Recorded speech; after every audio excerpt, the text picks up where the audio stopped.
नमस्ते, मैं हूं रवीन गौतम और आप देख रहे हैं संजीवनी टीवी पर शेयर बाजार का लेखा जोखा। और दोस्तों, आज बाजार ने वो कर दिखाया जिसका इंतजार पिछले कई दिनों से हो रहा था। सेंसेक्स ने लगभग 940 अंकों की छलांग लगाई है और निफ्टी 261 अंकों की मजबूती के साथ बंद हुआ है। दोस्तों, उससे पहले आगे बढ़ूं, लेकिन मैं बता दूं कि जब हमने सुबह लाइव किया था तो जो ग्लोबल क्यूज मिल रहे थे वो ये मिल रहे थे कि मार्केट आज दबाव में रहेगा। मार्केट शुरुआती दबाव में नहीं रहा बिल्कुल भी, क्योंकि तब तक मामला बदल चुका था जब तक हमने लाइव खत्म किया था और सिचुएशन बदली। और दोपहर में एक बार जरूर मार्केट में लगा ऐसा कि नीचे जाएगा, लेकिन हम आगे चलते हैं और सारी कहानी को समझते हैं पर दर परत कि आखिर आज ऐसा क्यों हुआ है। तो चलिए समझते हैं आज हरे रंग की ये होली किसने रचाई है और कौन इस तेजी का असली हीरो रहा, और कल के लिए यानी कि सोमवार के लिए बाजार क्या इशारा कर रहा है। जाइएगा नहीं, बैठिए, देखिए। थोड़ा सा वीडियो लंबा है, लंबा इसलिए होता है ताकि हम पूरी डिटेल इसमें 9:15 से लेकर 3:30 बजे तक बाजार में क्या क्या हलचल हुई है कोशिश करते हैं उसको नटशेल में कवर करके आप तक पहुंचाने का। तो दोस्तों, आज की तारीख है 17 जुलाई 2026 और अगर आपने आज दिन भर अपना फोन नहीं देखा तो चिंता मत कीजिए, हम आपको वो सब कुछ बताने वाले हैं जो जानना जरूरी है। तो बैठ जाइए आराम से, चाय का कप उठाइए, कॉफी भी पी सकते हैं, ग्रीन टी भी पी सकते हैं, जो आपका मन करे वो पीजिए, क्योंकि अगले कुछ मिनट बाजार की पूरी कहानी आपके सामने खुलने वाली है। तो सोचिए ऐसे कि जैसे किसी लंबी बीमारी के बाद मरीज को पहली बार मुस्कुराते हुए देखा जाए तो घर वालों की जान में जान आ जाती है। पिछले कई हफ्तों से बाजार भी कुछ ऐसी ही बेचैनी से गुजर रहा था। कभी जियोपॉलिटिकल टेंशन्स, तो कभी तेल की कीमतों की चिंता, और आज वह मुस्कुराहट लौटी है। लेकिन सवाल यह है कि क्या यह मुस्कुराहट टिकाऊ है या फिर एक पल की राहत भर है। और आज हम इसी की तह तक जाएंगे कि बाजार का आज का हाल क्या है। तो दोस्तों, शुरुआत करते हैं तीन सबसे बड़े नामों से, सेंसेक्स, निफ्टी और बैंक निफ्टी। सेंसेक्स आज 78,131 अंक पर बंद हुआ, यानी कि 944 अंकों की तेजी, 1.22% यानी कि 1.25%। जबकि निफ्टी 50 बढ़ा है, 24,334 पर बंद हुआ। आज का मैंने जो ऊपर का टॉप रेजिस्टेंस रखा था 24,300 का रखा था और मुझे उम्मीद थी कि 24,300 नहीं पार करेगा, इसी के रेंज में रहेगा, लेकिन 24,300 पार करके बंद हुआ है। आगे अब ये देखना है क्या 24,500 का रास्ता खुल गया है, आगे चलते हैं। खैर, 24,334 पर बंद हुआ, यानी कि 261 अंकों की तेजी, 1.09% ऊपर। और बैंक निफ्टी ने दोस्तों कमाल ही कर दिया, 58,521 पर बंद, यानी कि 939 पॉइंट ऊपर चला गया और 1.63% की उछाल। दोस्तों, इसको ऐसे सोचिए कि जैसे आपके आसपास तीन दुकानें हों, एक जनरल स्टोर है, एक मिठाई की दुकान है और एक बड़ा सा शोरूम है। अगर तीनों दुकानों के बाहर आज लंबी लाइन लगी हो तो समझ जाइए कि पूरे बाजार में रौनक है, सिर्फ एक दुकान की बात नहीं है। और आज ठीक यही हुआ है कि बड़े मझोले हर तरह के शेयरों में खरीदारी देखी गई है। लेकिन रुकिए, सिर्फ बड़े शेयरों की बात नहीं है दोस्तों, मिड कैप और स्मॉल कैप ने आज एक अलग ही कहानी लिखी है। तो क्या यह तेजी सबके लिए बराबर रही या कहीं कोई दरार भी दिखाई दी? तो मिड कैप और स्मॉल कैप तस्वीर थोड़ी अलग है। जहां बड़े शेयरों में जश्न का माहौल था, वहीं मिड कैप इंडेक्स 62,428 पर बंद हुआ, यानी कि 258 अंकों की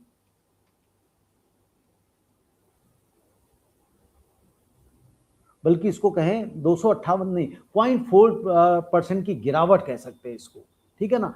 मतलब 0.4%, याद है आधे से कम गिरा है लेकिन गिरा तो है।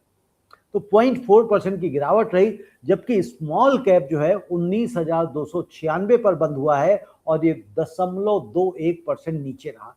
दोस्तों, ये बिल्कुल वैसे ही है जैसे आपके शहर में मेट्रो स्टेशन के पास की प्रॉपर्टी के दाम तो आसमान छू लें, लेकिन उसी शहर की बाहरी जो कॉलोनियां हैं वहां कीमतें थोड़ी सी कमजोर रहे, ठंडी रहे, मंदा रहे, भाव ही नहीं बढ़े जहां पे। तो बड़े और भरोसेमंद नाम आज निवेशकों की पहली पसंद बने रहे, जबकि छोटी और मझोली कंपनियों में मुनाफा वसूली भी देखने को मिली है।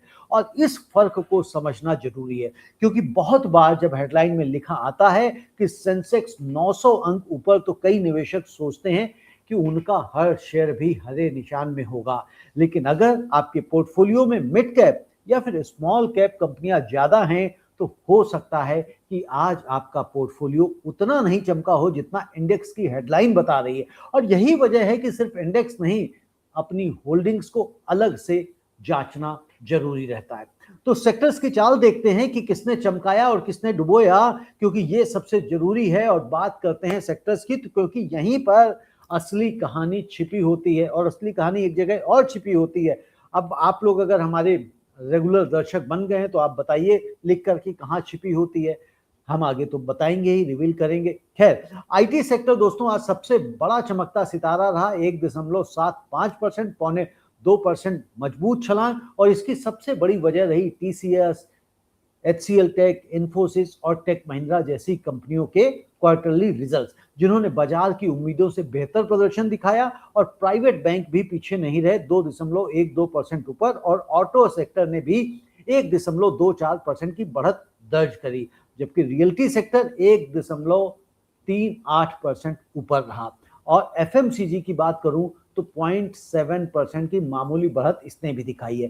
पीएसयू बैंक भी 0.41% हरे निशान में बंद हुए। लेकिन हर पार्टी में कुछ मेहमान उदास भी होते हैं। फार्मा सेक्टर आज सबसे बड़ा उदास सेक्टर रहा, हारा हुआ रहा बेचारा। 1.4% गिरावट के साथ में बंद हुआ। क्यों? आज इसके लिए हम इसको इस तरह से कह सकते हैं, आज थोड़ा सा रिस्क ऑन सेंटिमेंट बाजार में था, क्योंकि जब रिस्क ऑन सेंटिमेंट होता है तो लोग डिफेंसिव सेक्टर से निकलकर ग्रोथ सेक्टर में चले जाते हैं। तो 1.4% की गिरावट के साथ ये रहा एफएमसीजी। और मेटल सेक्टर में भी 0.47% की गिरावट हुई, नीचे बंद हुआ। लेकिन दोस्तों, असली सवाल यह है कि आईटी सेक्टर में यह तेजी अचानक नहीं आई है, इसके पीछे पूरी कहानी है। पिछले कुछ दिनों से टीसीएस, एचसीएल टेक, इन्फोसिस और टेक महिंद्रा जैसी दिग्गज आईटी कंपनीज के क्वार्टरली रिजल्ट्स लगातार आ रहे हैं, और इन नतीजों ने बाजार की उम्मीदों से बेहतर प्रदर्शन दिखाया है। डील साइनिंग यानी कि नए ऑर्डर मिलने की रफ्तार बढ़ रही है, और कंपनियों के मैनेजमेंट ने आने वाली क्वार्टर्स को लेकर भी भरोसा जताया है। और यही वजह है कि सिर्फ टेक महिंद्रा ही नहीं, टीसीएस भी आज के टॉप गेनर्स की लिस्ट में शामिल रहा। तो इसको ऐसे समझे दोस्तों, जैसे आपके शहर में किसी बड़े कोचिंग सेंटर का रिजल्ट आए और उसमें सबसे ज्यादा बच्चे पास हों, तो अगले साल उस कोचिंग में एडमिशन के लिए भीड़ लग जाती है। और आईटी कंपनीज के अच्छे नतीजों ने भी निवेशकों की भीड़ इस सेक्टर की तरफ खींच ली। दोस्तों, अब सोचिए, जब एक सेक्टर पार्टी मना रहा हो और दूसरा सेक्टर उदास क्यों बैठा है, तो आइए समझते हैं कि फार्मा और मेटल की कहानी। ये बेचारे आज दोनों उदास क्यों रहे, क्यों क्यों क्यों मुस्कुराहट नहीं आ रही है। खैर, फार्मा सेक्टर में आज मुनाफा वसूली दोस्तों हावी रही है।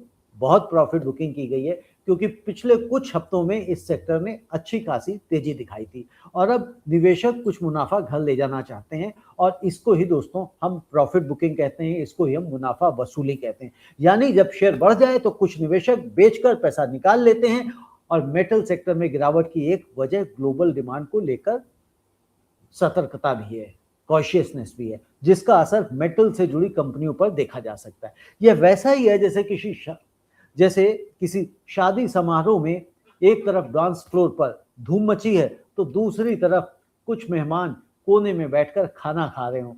पूरा हॉल एक जैसा माहौल नहीं दिखाता। तो बाजार भी आज ऐसा ही रहा। दोस्तों, अब सवाल यह है कि आखिर ये तेजी आई कहां से। इसके पीछे एक बड़ी वजह छिपी है, जो हफ्तों से सुर्खियों में है। बाजार में उतार चढ़ाव की असली वजह ग्लोबल क्यूज और यूएस ईरान पीस डील्स को हम समझें, क्योंकि इन्हें जब हम चीजों को समझ लेंगे तभी हमको असली वजह मिलेगी। तो दोस्तों, आज की तेजी सिर्फ भारतीय कंपनियों के नतीजों की वजह से नहीं है, इसका एक बड़ा हिस्सा जुड़ा है ग्लोबल माहौल से। यूएस ईरान पीस डील को लेकर जो अनिश्चितता पिछले कई हफ्तों से बाजार पर हावी थी, उसमें अब पॉजिटिव प्रोग्रेस के संकेत मिल रहे हैं, और इससे दुनिया भर के बाजारों में जोखिम लेने की भूख यानी कि रिस्क एपेटाइट। जब जियोपॉलिटिकल तनाव कम होता हुआ दिखे तो सबसे पहला असर दिखता है कच्चे तेल की कीमतों पर, और उसका सीधा फायदा भारत जैसे ऑयल इंपोर्टर देश को मिलता है। याद कीजिए, पिछले कई हफ्तों से स्ट्रेट ऑफ हॉर्मुज को लेकर जो चिंता थी वह इसलिए बढ़ी थी, मतलब इसलिए बड़ी थी, बढ़ी नहीं थी, इसलिए बड़ी थी क्योंकि दुनिया के कच्चे तेल का एक बहुत बड़ा हिस्सा इसी जल मार्ग, इसी वाटरवे से होकर गुजरता है। अगर यह रास्ता किसी भी वजह से बाधित होता तो तेल की सप्लाई पर सीधा असर पड़ता और कीमतें आसमान छू सकती थी। लेकिन अगर जैसे जैसे शांति वार्ता आगे बढ़ रही है वैसे वैसे इस डर का साया हल्का होता जा रहा है, और यही वजह है कि निवेशकों का भरोसा लौट रहा है। भारत के लिए खबर दोहरी राहत लेकर आती है। एक तो पेट्रोल डीजल जैसी चीजों की कीमतें काबू में रहने की उम्मीद बनती है, और दूसरा विदेशी निवेशकों की नजरिया भी भारत जैसे उभरते बाजारों की तरफ सकारात्मक हो जाता है। तो इसे ऐसे समझें जैसे आपके शहर की मुख्य सड़क पर अगर कोई निर्माण कार्य शुरू हो जाए तो पूरे इलाके में ट्रैफिक जाम लग जाता है। अगर दुकानदार परेशान हो जाता है, मतलब हर दुकानदार परेशान हो जाता है, आप जानते ही हैं जब भी सड़कों पे कोई कंस्ट्रक्शन वर्क चलता है तो परेशानी तो होती है। लेकिन जैसे ही वह सड़क खुलती है पूरा इलाका फिर से सामान्य रफ्तार पकड़ लेता है, बल्कि उससे बेहतर रफ्तार पर चलने लगता है। और दुनिया के तेल का रास्ता भी दोस्तों कुछ ऐसा ही है। जैसे ही यह रास्ता सुरक्षित लगता है पूरी दुनिया की अर्थव्यवस्था राहत की सांस लेती है। सोचिए इसको इस तरह से, समझिए इसको इस तरह से कि जैसे आपके घर के पास अगर दो पड़ोसी झगड़ा कर रहे हो तो पूरी गली में तनाव हो जाता है। क्यों? क्योंकि कोई बाहर निकलकर आराम से बैठ ही नहीं पाता। लेकिन जैसे ही सुलह की खबर आती है तो पूरी गली की रौनक लौट आती है, और दुनिया के बाजारों में भी आज दोस्तों हम कुछ ऐसा ही सुकून महसूस कर रहे हैं। लेकिन क्या यह राहत टिकाऊ है या यह सिर्फ एक अस्थायी उछाल है? यह समझने के लिए हमें कच्चे तेल, सोने और चांदी की चाल पर भी नजर डालनी होगी। तो आइए चलिए समझते हैं कि गोल्ड, सिल्वर और क्रूड ऑयल कहां पहुंचे हैं। तो कमोडिटी बाजार में आज मिला जुला रुख देखने को मिला है। सोना 1,40,591 के लेवल पर अभी तक कारोबार करता हुआ दिखाई दे रहा था। ये 0.17% ऊपर है, यानी हल्की मजबूती है, हल्की तेजी है। जबकि चांदी, सिल्वर 2,15,437 रुपए पर ट्रेड हो रही है, यानी कि 0.27% नीचे है। सोना ऊपर, चांदी नीचे, गोल्ड ऊपर, सिल्वर नीचे।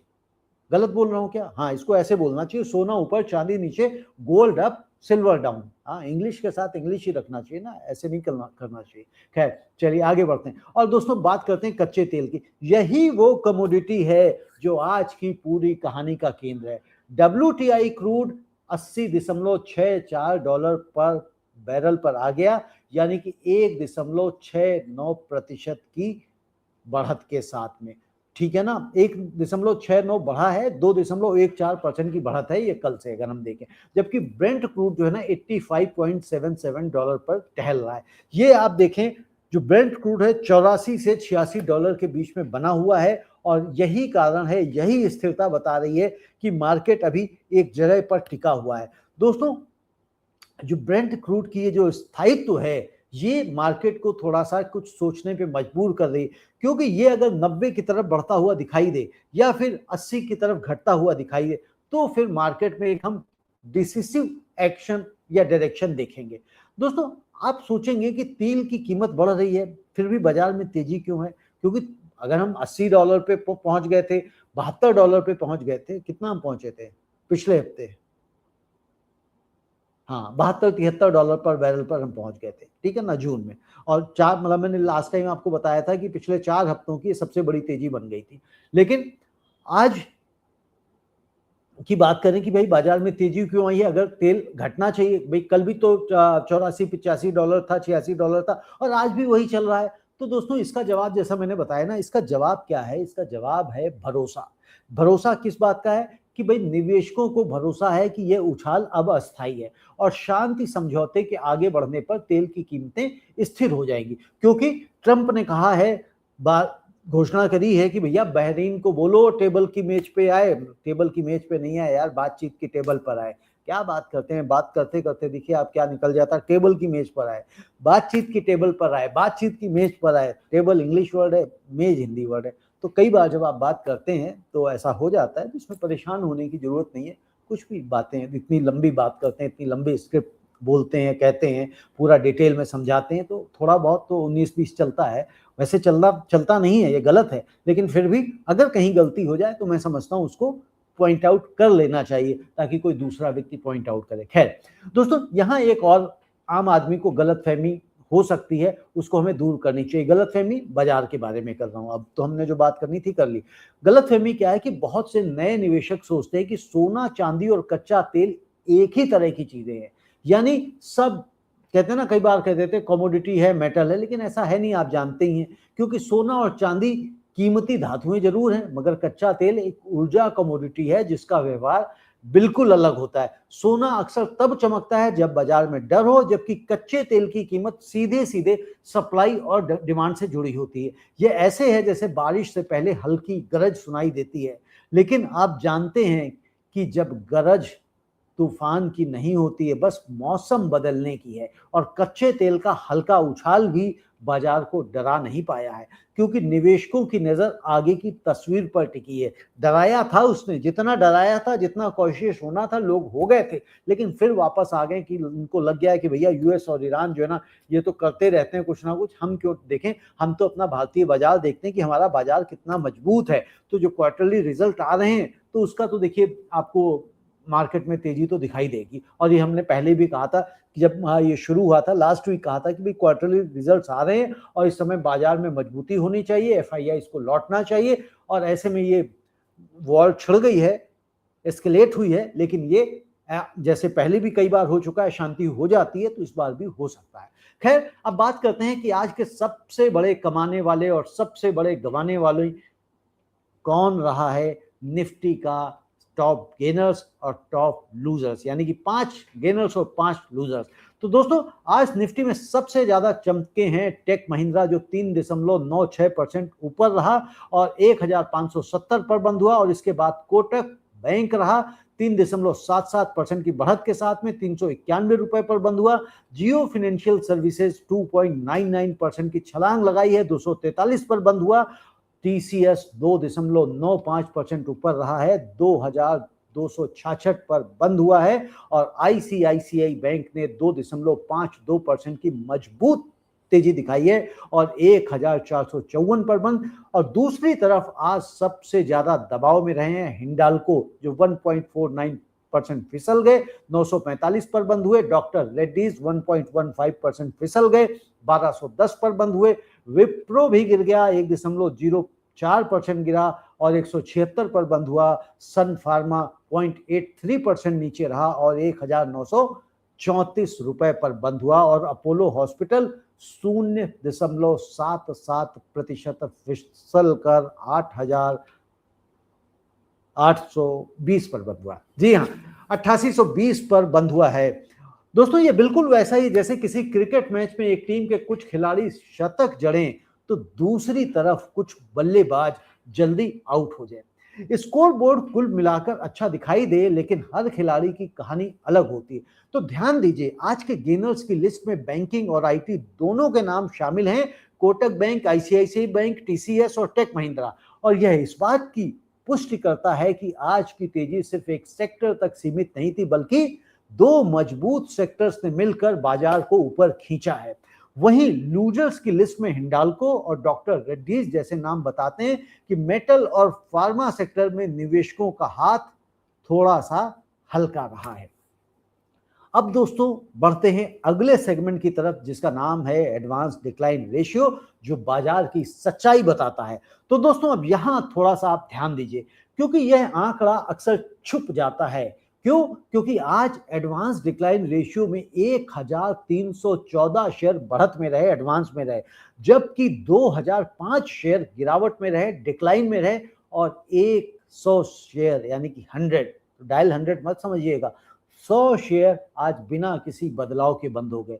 दोस्तों, ये वही बात है जो हम पहले भी आपको समझा चुके हैं कि जैसे किसी बड़े पारिवारिक फोटो में सामने बैठे 3-4 लोग तो मुस्कुरा रहे हैं, लेकिन पीछे खड़े बाकी लोगों के चेहरे पर उतनी रौनक ना हो, यानी कि जैसे जबरदस्ती ग्रुप फोटो के लिए खड़ा कर दिया गया हो, खड़े हो जाओ, चलो ग्रुप फोटो क्लिक करानी है। और जो लीडर हैं वो तो जाहिर सी बात है मुस्कुराएंगे ही, क्योंकि उनको लगता है कि हमें अपना प्रोफाइल दिखाना है। खैर, सेंसेक्स और निफ्टी की तेजी के पीछे दोस्तों असल में बाजार की चौड़ाई यानी कि मार्केट ब्रेड्थ कमजोर रही है और गिरने वाले शेयर बढ़ने वालों से ज्यादा रहे।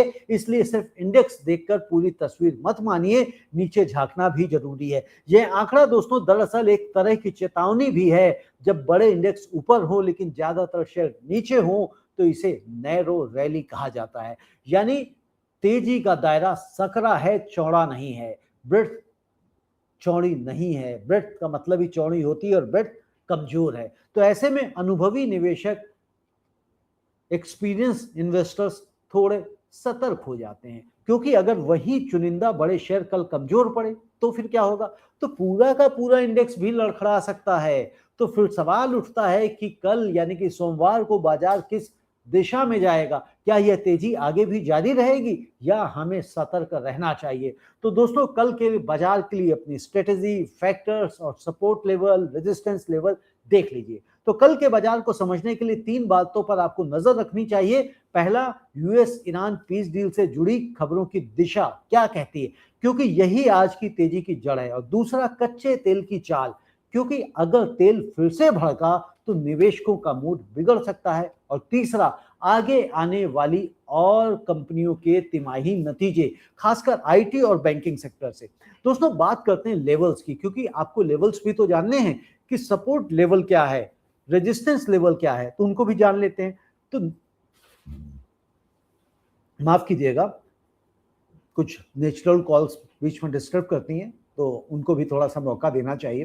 खैर आगे बढ़ते हैं। निफ्टी के लिए तत्काल सपोर्ट है दोस्तों 24,100 और उसके नीचे फिर 24,000। तो साइकोलॉजिकल लेवल में काफी समय से चिल्ला ही रहा हूं कि ये देखिए 24,000 बहुत ही तगड़ा साइकोलॉजिकल लेवल है, इसको तोड़ना मुश्किल है और इसको मेंटेन किया हुआ इसने काफी समय से। अगर ये टूटेगा तो फिर 23,900 और 23,800 का भी मजबूत सपोर्ट जोन है। और 23,800 से टूटना फिलहाल अभी कोई ऐसी संभावना नहीं दिखाई देती, क्योंकि ऐसा कोई ग्लोबल क्यूज आने वाले नहीं, कोई इतनी बड़ी लड़ाई होने वाली नहीं। लेकिन अगेन शेयर मार्केट है, शेयर बाजार है और पूरे विश्व में कहीं भी कोई बड़ी अच्छी घटनाएं और बहुत बुरी घटनाएं बाजार को हिला सकती हैं। यानी कि कोई बहुत अच्छी घटनाएं हो जाएं, यानी कि कल को यूएस और इंडिया की डील हो जाए, ट्रेड डील हो जाए और जीरो टैरिफ हो जाए, तो आप सोचिए क्या होगा।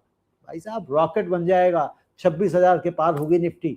लेकिन यहीं पे अगर कल ट्रंप जो है कह दें 50% टैरिफ लगा दें, हम इस पर भी बात करेंगे कि यूएस में टैरिफ लगाने की भी बात चल रही है कि भारत पे 50% टैरिफ लगा सकते हैं। तो वो सिर्फ ऐसा नहीं कि भारत पे ही 50% टैरिफ लगाने की बात चल रही, वो उन देशों के ऊपर टैरिफ लगाने की बात चल रही है जो रूस से कच्चा तेल आयात करते हैं। तो उस केस में ऐसे लोगों पे लगाया जा सकता है, ऐसे देशों पे लगाया जा सकता है। अगर हमारे देश के ऊपर लगा देते हैं तो फिर हमारी जो डील चल रही है वो अटक जाएगी। तो अभी बड़ी सारी बातें इस पे अलग से बात करेंगे, अलग से हम वीडियो बनाएंगे, उसको भी समझिएगा।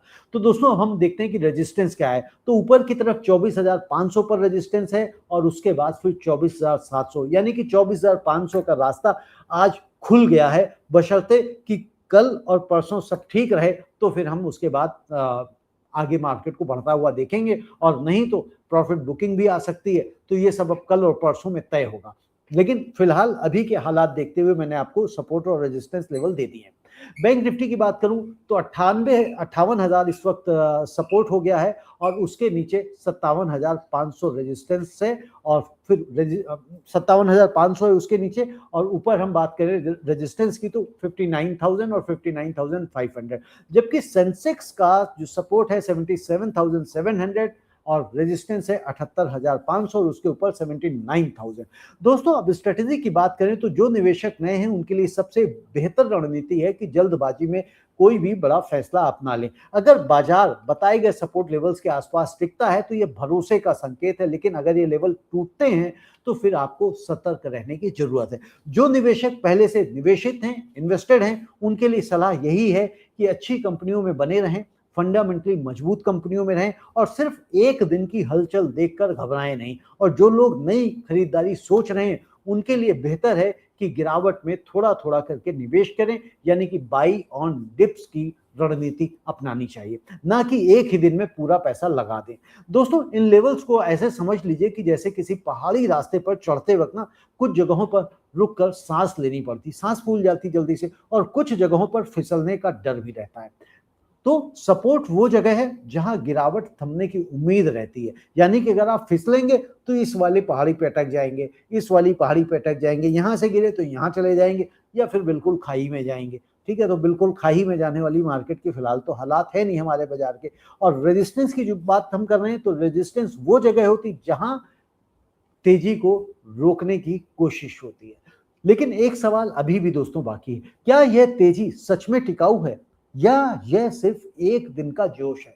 क्या यह तेजी टिकाऊ है? तो इसका जवाब देने के लिए तीन चीजों को साथ में देखना होगा। पहला, आज की तेजी ठोस आधार पर टिकी है। कंपनियों के अच्छे तिमाही नतीजे कई अस्थाई, मतलब कोई भी ये अस्थाई खबर नहीं है, बल्कि असली कमाई का सबूत है। दूसरा, जियो पॉलिटिकल राहत अभी शुरुआती चरण में है, इसलिए। और तीसरा, बाजार की चौड़ाई यानी कि एडवांस डिक्लाइन रेशियो फिलहाल अभी कमजोर है, जो बताता है कि यह तेजी अभी पूरे बाजार में नहीं फैली है। तो कंक्लूजन यह है कि आज की तेजी झूठी नहीं है, लेकिन इसे कंफर्म्ड ट्रेंड कहना भी जल्दबाजी होगा। अगले 2-3 कारोबारी सत्रों में अगर यह तेजी मिड कैप और स्मॉल कैप तक भी पहुंचती है, तो फिर यह भरोसा पक्का हो जाएगा।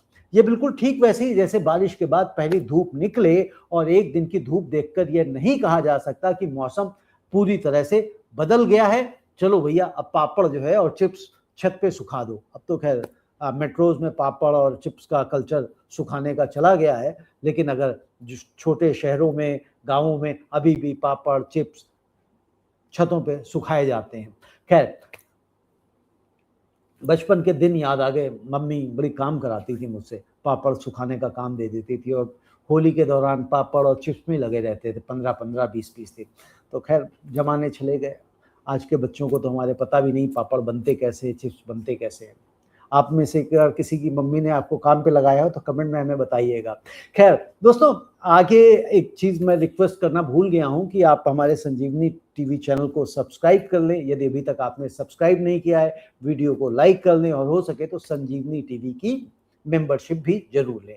खैर, अब आगे आते हैं दोस्तों आज के सबसे जरूरी हिस्से पर, वो सबक जो आज का बाजार हर निवेशक को सिखा रहा है कि इन्वेस्टर्स के लिए आज के बाजार से क्या सबक है। तो दोस्तों, आज के बाजार ने एक बड़ी बात फिर से याद दिला दी है कि इंडेक्स की तेजी और आपकी अपनी होल्डिंग्स की तेजी हमेशा एक जैसी नहीं होती है। जैसे हमने एडवांस डिक्लाइन रेशियो में देखा कि गिरने वाले शेयर बढ़ने वालों से ज्यादा थे, फिर भी सेंसेक्स और निफ्टी हरे निशान में बंद हुए। इसका मतलब है कि चुनिंदा बड़े शेयरों ने पूरे इंडेक्स को ऊपर खींच लिया। तो सबक इसका यह है कि सिर्फ हेडलाइन देखकर यह मत मान लीजिए कि आज बाजार बढ़ा तो मेरा पोर्टफोलियो भी बढ़ा होगा। अपनी होल्डिंग को अलग से परखिए, जैसे कोई समझदार गृहिणी पूरे बाजार का भाव सुनकर घर नहीं चलाती, बल्कि अपनी जरूरत की चीजों का भाव अलग से जांचती है। वैसे ही एक समझदार निवेशक को अपने पोर्टफोलियो को इंडेक्स से अलग करके देखना सीखना होगा। समझ रहे हैं ना दोस्तों? अब दूसरा सबक भी बोलते बोलते गला ना कई बार थक जाता है, तो बहुत देर से बोल रहा था तो मैंने कहा थोड़ा सा सांस ले लेता हूं। खैर, दूसरा सबक देखिए, जियो पॉलिटिकल खबरें बाजार को झटके जरूर देती हैं, लेकिन घबरा कर फैसला लेना सबसे बड़ी भूल होती है। जैसे मौसम कभी धूप कभी बादल लाता है, वैसे ही बाजार में भी उतार चढ़ाव स्वाभाविक है। असली निवेशक वही है जो शोर में नहीं बल्कि समझ में भरोसा रखें, और ये बिल्कुल हमारा प्रयास यही है कि आप शोर को ना सुने, शोर से आप अपने फैसले ना लें, बल्कि आप फैसले लें एक इन्फॉर्म्ड इन्वेस्टर की तरह, कि जब भी आपको लगे, जब भी आप समझे कि हाँ अब बाजार में ये असली वाली तेजी है या फिर असली वाली गिरावट है, तभी आपको अपने फैसले लेने हैं, तभी आपको अपने पोर्टफोलियो में कुछ ऐड करना है या अपने पोर्टफोलियो से कुछ डिलीट करना है। तो तभी आप एक बेहतर निवेशक बनेंगे और तभी आपका पोर्टफोलियो ग्रो होगा। अदरवाइज आप पैनिक डिसीजन लेंगे तो आपके पोर्टफोलियो में कभी भी ग्रोथ नहीं होगी और कैपिटल टूटती चली जाएगी। और तीसरा सबक दोस्तों और समझ लीजिए कि सेक्टर रोटेशन को आपको समझना चाहिए, उसे सीखना चाहिए, क्योंकि आज आईटी और प्राइवेट बैंक चमके हैं, कल कोई और सेक्टर चमक सकता है ना। तो बाजार में पैसा हमेशा एक ही जगह नहीं टिकता है, वह घूमता रहता है, रोटेट करता रहता है। तो इसलिए आपको सेक्टर रोटेशन अच्छी तरह से समझ लें और अपना पोर्टफोलियो डाइवर्सिफाइड रखें। अगर आप अपना पोर्टफोलियो डाइवर्सिफाइड रखेंगे तो एकदम से गिरावट में भी आपको ज्यादा दर्द नहीं होगा और एकदम से तेजी में भी आपको बल्ले बल्ले नहीं करेंगे। तो बैलेंस तरीके से आपका पोर्टफोलियो आगे बढ़ता रहेगा। तो दोस्तों आज का पूरा बाजार एक ही बात कह रहा है कि भरोसा लौट रहा है, लेकिन सावधानी अभी भी जरूरी है। और आज का सार एक नजर में अगर हम देखें, आज सेंसेक्स, निफ्टी और बैंक निफ्टी तीनों मजबूती के साथ बंद हुए। आईटी और प्राइवेट बैंकिंग सेक्टर सबसे आगे रहे, जबकि फार्मा और मेटल में दबाव दिखा। कच्चे तेल में हल्की तेजी के बावजूद बाजार का मूड सकारात्मक रहा, क्योंकि यूएस ईरान पीस डील को लेकर उम्मीदें बढ़ रही हैं। लेकिन एडवांस डिक्लाइन रेशियो हमें याद दिलाता है कि बाजार की चौड़ाई अभी उतनी मजबूत नहीं है जितनी हेडलाइन नंबर हमको दिखा रहे हैं। अगर आज की पूरी कहानी को एक लाइन में समेटना हो तो यह है कि आज बाजार ने राहत की सांस ली है, लेकिन अभी सतर्क रहने की जरूरत बनी हुई है। तेजी की जड़ें कमजोर नहीं है, लेकिन उन्हें और मजबूत होने में अभी वक्त लगेगा।